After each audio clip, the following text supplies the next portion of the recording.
হঠাৎ করে মার্কেটে আওয়ামী লীগের অনেকটা সুসময় দেখা যাচ্ছে। এনসিপির অফিসের সামনে আওয়ামী লীগ যে খেল দেখাইছে ভাই, এই খেলে সরকার আরো অ্যালার্ট হয়েছে। দর্শক দেখতে পাচ্ছেন রাজপথে তুলপার পরিস্থিতি চলছে। এই আওয়ামী লীগ কর্মীরা এনসিপি নেতার কর্মীদেরকে কুত্তার মতো দেখতে পাচ্ছেন। এদিকে আজ দুপুরে আওয়ামী লীগ ছাত্রলীগ এনসিপির কার্যালয় সম্পূর্ণ দখল করে সার্জিস হাসনাত নাহিদ সবার কঠিন অবস্থা করে ঢাকা দখল নিয়েছে। সারা দেশেই এই মুহূর্তে সবাই আতঙ্কে আছে। জাতীয় নাগরিক পার্টি এনসিপির প্রতিনিধি দল সার্জিস আলমের সঙ্গে আলোচনা চলছিল। এমন সময় পরিকল্পিতভাবে 40 থেকে 50 জন বৈষম্য বিরোধী ছাত্র আন্দোলনের কর্মীদের উপর হামলা চালিয়ে কয়েকজনকে গুরুতর আহত করে। ছাত্রলীগ যারা করতো আর কি, তারা তো আসলে ক্যাম্পাসে নাই। কেমন, তারা তো ক্যাম্পাসে নাই। এখন এদের কিছু সমর্থক থাকতে পারে, কারণ সবাই তো আর পালায় যায় নাই। যারা সক্রিয়ভাবে করেছে এবং বিভিন্ন অন্যায় অপকর্ম করেছে, যারা গুলি করেছে, যারা টর্চার সেলের সাথে জড়িত ছিল, সেই সকল ছাত্রলীগ কেউই নাই। এনসিপি শেষ, এর জানাজাটা পড়ার অপেক্ষায় আছি। এনসিপির জানাজা পড়তে চাই, অর্থাৎ এনসিপি কে কবরে ঢুকিয়ে শেষ করে দিতে চাই। এনসিপি কার্যত এখন মৃত। যতক্ষণ ক্ষমতায় বসা আছে, গাড়িতে ফ্ল্যাগ আছে, পুলিশ, র্যাব, আর্মি, বিজিবি আছে, ততক্ষণ এনসিপির শনির দশা শুরু হয়েছে। শনির দশা তো ওই দিনই শুরু হয়েছে যখন এই কুখ্যাত ব্যক্তিরা তাদের প্রশংসায় পঞ্চমুখ হয়েছে, কিন্তু তাদেরকে এমন একটা অবস্থায় ফেলে দিছে, এদের মতো লঙ্গর ভঙ্গর একটা অবস্থায় ফেলে। ইতিমধ্যে বুঝতেই পারছেন আজকের খবরটি কতটা গুরুত্বপূর্ণ একটি খবর। বন্ধুরা চলুন ভিডিওতে আজকে আর বেশি কথা বাড়াবো না, সরাসরি আজকে আমরা চলে যাব মূল ভিডিওতে। আর সেখানে আজকে আমরা দেখবো আজকের খবরের বিস্তারিত। হঠাৎ করে মার্কেটে আওয়ামী লীগের অনেকটা সুসময় আমরা বলতে পারি যে দেখা যাচ্ছে। আগামী জাতীয় নির্বাচনকে কেন্দ্র করে জাকসুতে তো আরেক তামাশা চলছে। ভোট হয়ে গেছে প্রায় 30 ঘন্টা। আমি জানি না এখনো এটা রেজাল্ট প্রকাশ হয়েছে কিনা বা ভোট গণনা শেষ হয়েছে কিনা। তো এই দৃশ্যগুলো আবার ভিন্ন বার্তা দেয় আগামী দিনের নির্বাচনকে কেন্দ্র করে, যে কেন জাকসুর ফলাফল ঘোষণা করা হচ্ছে না। জাকসুর যিনি প্রধান আছেন তিনি আবার পদত্যাগ করছেন, নির্বাচন কমিশনের প্রধান। সেখানে বিএনপি পন্থী, জামাত পন্থী নানান অ্যাক্টিভিটিস চলছে। আমাদের আলোচনার বিষয় হচ্ছে অন্য জায়গায়। এই যে ধরেন আসলে ভিতরে কি হচ্ছে, এটা ভয় কাজ করতেছে বিএনপি এবং জামাতের। কোনটা, আওয়ামী লীগের যে ফ্লোটিং ভোটার গুলো আছে বা এতিম ভোটার গুলো এই মুহূর্তে আছে, এই ভোটগুলো আসলে কে বাগিয়ে নেবে, এটা নিয়ে চলছে প্রতিযোগিতা। তো এই যখন অবস্থা, তখন বিভিন্ন টক শোতে বলা হচ্ছে যে দেখো, বিএনপির যারা নেতা কর্মী আছে 5ই আগস্টের পরে তারা আওয়ামী লীগের বিরুদ্ধে মামলা হামলা বিভিন্ন জায়গায় দখলদারি বাণিজ্য এগুলো করে মানে জনগণকে বিগড়াই ফেলছে বা আওয়ামী লীগের ভোটগুলো হারাই ফেলছে। জামাত কিছু করে নাই। 5 আগস্টের পরবর্তী জামাত কিছু না করে বরং টেকনিক্যালি ভালো ভালো ব্যবহার করতেছে। কোথাও মারামারি নাই, কোনো পিটাপিটি নাই, মামলা হামলা ওরকম দিচ্ছে না। স্বাভাবিকভাবে আওয়ামী লীগের নেতা কর্মীরা মনে করছে যে না, দেখো জামাত তুলনামূলক নিরাপদ, তো এই কারণে তারা জামাতে ভোট দিচ্ছে। এই আলোচনাগুলো যখন হচ্ছে, তো বুঝতে পারতেছেন আওয়ামী লীগের একটু ছাড় ভাব আছে। এই সুযোগে গতকালকে বাংলা মোটরে এনসিপির অফিসের সামনে আওয়ামী লীগ যে খেল দেখাইছে ভাই, এই খেলে সরকার আরো অ্যালার্ট হয়েছে। সরকারের মধ্যে টেনশন তৈরি হচ্ছে যে আসলে কি হতে যাচ্ছে, জাতীয় নির্বাচনের আগে কি জানি ঘটে। মানে আওয়ামী লীগের প্ল্যান পরিকল্পনা কি কোনোভাবেই কিন্তু দমানো যাচ্ছে না। মিছিলের সংখ্যা বাড়তেছে, সাইজ বড় হচ্ছে। কথা বলছি গতকালকে বিকেল 3টার দিকে বাংলা মোটরের সামনে যে দৃশ্যপট আমরা দেখলাম, রাজধানীর বাংলা মোটরের রূপায়ণ টাওয়ার, আপনারা জানেন যে এখানে এনসিপির অফিস। তো রূপায়ণ টাওয়ারের সামনে থেকে হোটেল ইন্টারকন্টিনেন্টালের দিকে মিছিল করে আওয়ামী লীগের কয়েকশো নেতা কর্মী, 2, 4, 10, 15 জন না, 100 জন না, কয়েকশো। কিন্তু এই সময় তারা বলছিল শেখ হাসিনা আসবে, বাংলাদেশ আসবে, জয় বাংলা, জয় বঙ্গবন্ধু, বিভিন্ন স্লোগান। তো পরবর্তী সময়ে আপনার পুলিশের কাছে খবর যাওয়ার পরে পুলিশ এসে এখানে ধাওয়া দেয়। তো ওই সময় একটা মোটর সাইকেল সহ 6 জনকে আটক করেছে পুলিশ। মিছিলে থাকা আওয়ামী স্বেচ্ছাসেবক লীগের কেন্দ্রীয় এক নেতা গণমাধ্যমকে বলছেন, এই অবৈধ সরকার কাউকে শান্তিতে থাকতে দিচ্ছে না। শেখ হাসিনা সহ সারা দেশের আওয়ামী লীগের নেতাকর্মীদের মিথ্যা মামলা দিয়ে হয়রানি করছে, আর প্রতিবাদে আমরা মিছিল করেছি। এখন ডিএমপি রমনা বিভাগের যিনি উপপুলিশ কমিশনার আছেন, এই মুহূর্তে হাত তোনার একটু ভাঙ্গা আছে, মাসুদ সাহেব, তিনি বলছেন যে কার্যক্রম নিষিদ্ধ আওয়ামী লীগের নেতাকর্মীরা বিকাল 3টার দিকে মিছিল শুরু করে। তো ওই সময় একটু পরেই পুলিশের কাছে খবর আসে, আসার পরে তারা সেখানে অভিযান চালায় এবং 6 জনকে আটক করে। এখন প্রশ্ন হচ্ছে, হঠাৎ করে গতকালকে থেকে আওয়ামী লীগের মিছিলের সংখ্যা বাড়ছে, সাইজ বাড়ছে, এমনকি অন্যান্য সময়ের তুলনায় রাস্তাঘাটে ঝামেলাটা একটু কম হয়েছে। দেখেন, পুলিশের কাজ হচ্ছে আইনকে বাস্তবায়ন করা। পুলিশ আওয়ামী লীগের কার্যক্রম নিষিদ্ধ করলে তারা গ্রেপ্তার করবে, কিন্তু অন্যান্য সময় আমরা যেমনটা মাঠে দেখছি যে আওয়ামী লীগের মিছিল নামলে বিএনপি অথবা জামাত বিভিন্ন জায়গায় তারা আওয়ামী লীগকে প্রটেস্ট করেছে, ধৈরা দোলাই টোলাই দিছে, স্থানীয় থানা পুলিশে দিচ্ছে, বা রাস্তা থেকে ধরে নিয়েও নেতা পাইলে থানায় দিয়ে দিচ্ছে।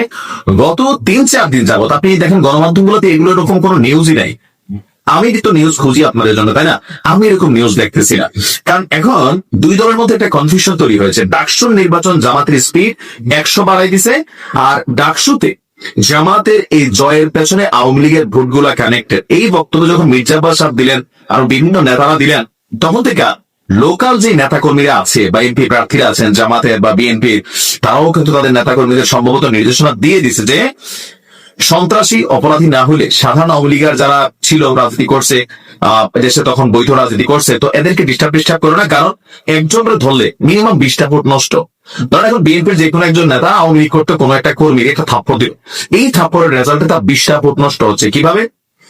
যারে মারলো তার পরিবার, তার যদি বউ বাচ্চা থাকে শ্বশুর বাড়ির পরিবার, আবার বোন আছে বোন বিয়ে দিলে বোনের পরিবার, ভাইয়ের পরিবার ভাইয়ের শ্বশুরের পরিবার, আবার বাড়ির চাচা জেঠা, আবার দলীয় ভোট, এটা কিন্তু হচ্ছে।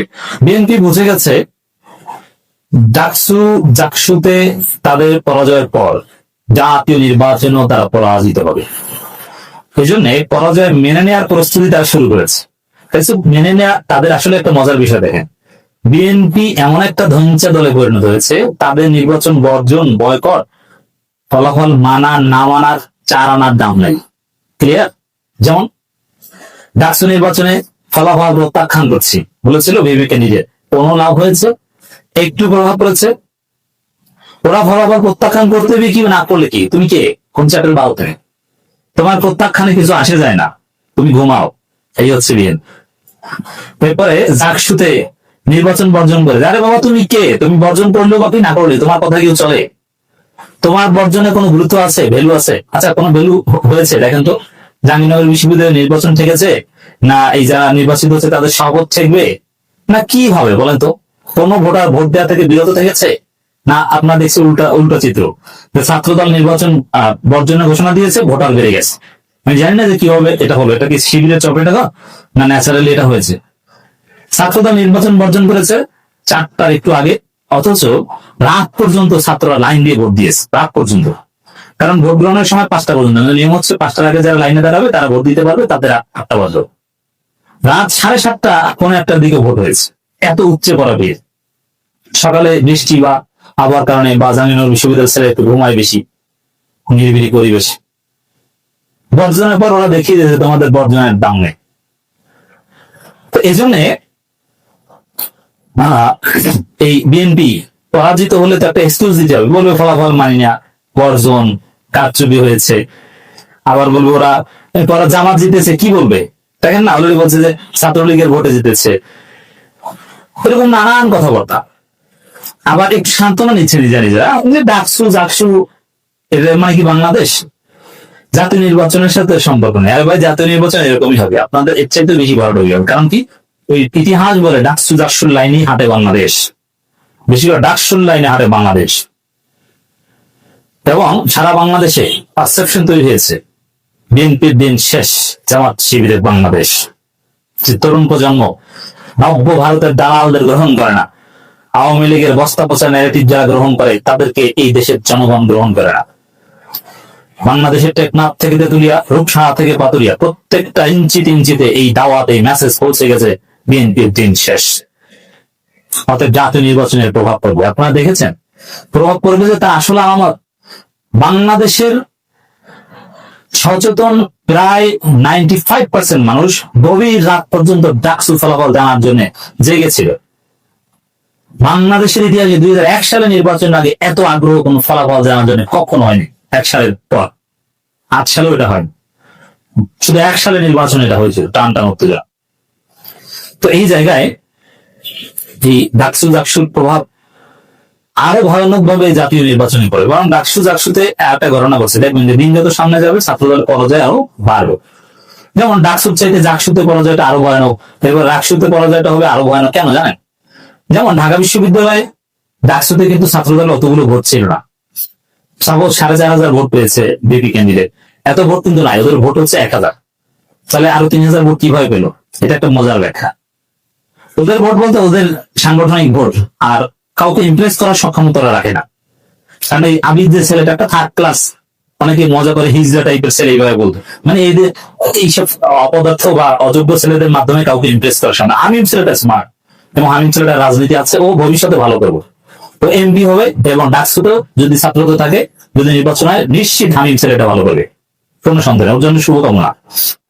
ওর রক্তে রাজনীতি আছে হামিমের, ওর চাচা রাজনীতিবিদ, তো রাজনীতি বুঝে। ওই জন্য দেখেছেন সেই মোনামি ম্যাডামের কাছে যে ও মাপ চেয়েছে এবং পরাজয় মেনে নিয়েছে, বুঝতে পারছেন।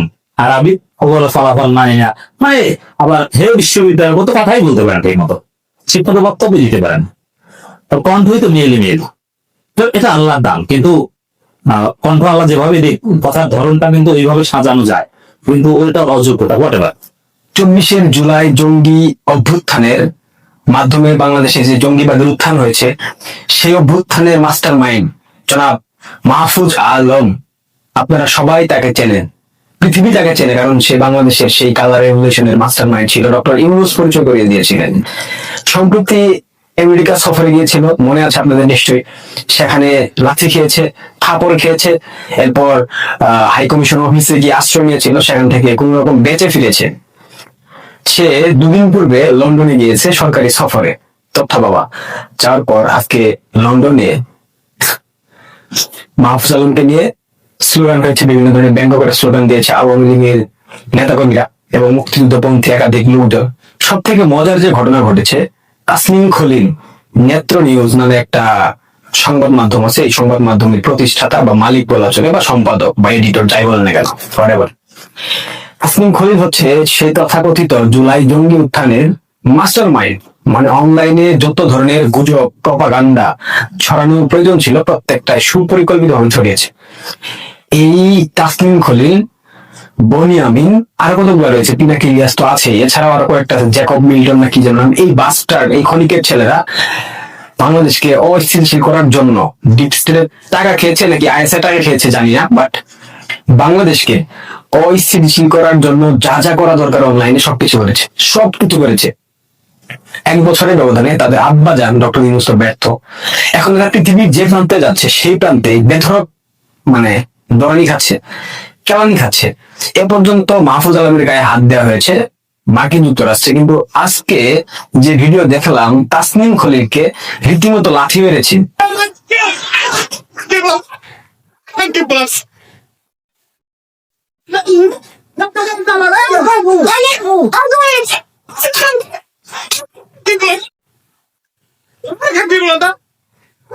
আওয়ামী লীগের অনলাইন অ্যাক্টিভিস্ট, সাবেক ছাত্রলীগ নেতা সুশান্ত দাশগুপ্ত, সুশান্ত দা ইজ অন ফায়ার, মানে জানোই তা করে ফেলেছে এবং বাংলাদেশের লন্ডন হাই কমিশনের গাড়িতে ডিম মেরে সেই গাড়ির 12টা বাজায় দিছে।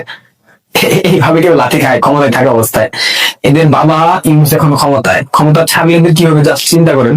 এই নেত্র নিউজের তাসনিম খলিল আল জাজিরাতে যে একটা প্রতিবেদন হয়েছিল না, শেখ হাসিনা সরকারের নামে সেনাবাহিনীকে নিয়ে বিদ্রোহী একটা প্রতিবেদন বানিয়েছিল, একটা বিতর্কিত প্রতিবেদন বানিয়েছিল, মিথ্যাচারে ভর করছিল সেটা কিন্তু এই তাসনিম খলিলের অবদান রয়েছে। জুলকারনাইন সায়ের, তাসনিম খলিল, এদের মতো অসংখ্য বাস্টার দেশটাকে তাদের স্বার্থ উদ্ধারের কথা চিন্তা করে দেশটাকে ধ্বংস করে ফেলেছে। গুজব কিভাবে তারা ছড়িয়েছে দেশটাতে, সেটা আমরা গত জুলাই আগস্টের অভ্যুত্থানের সময় দেখেছি। আজকে যেই পেদানিটা তাসনিম খলিল টাকলার বাচ্চারা দিয়েছে, আমি খুশি হয়েছি ব্যাপক, কারণ এই বাচ্চাদের এইটা দরকার ছিল, দুঃখিত গালি দেওয়ার জন্য, কিন্তু এরা শুধুমাত্র নিজেদের স্বার্থে কথা ভেবে দেশটাকে ধ্বংস করে ফেলেছে। দেশের একটা পুরো প্রজন্মকে মিসগাইড করে তাদেরকে ধ্বংস করে দিয়েছে, তাদের ক্যারিয়ার ধ্বংস করে দিয়েছে, তাদের পড়াশোনা, তাদের সবকিছু থেকে তারা দূরে সরে। যদি মনে করেন আমাদেরকে বাহিরে রেখে, আওয়ামী লীগকে বাহিরে রেখে নির্বাচন শাসন ব্যবস্থা করবেন, তারা কাগজের বেলুনের ফুলের মতো আছেন। আপনারা জানেন বর্তমান অবস্থায় গাজীপুর এবং আমাদের বাংলাদেশের মানুষ,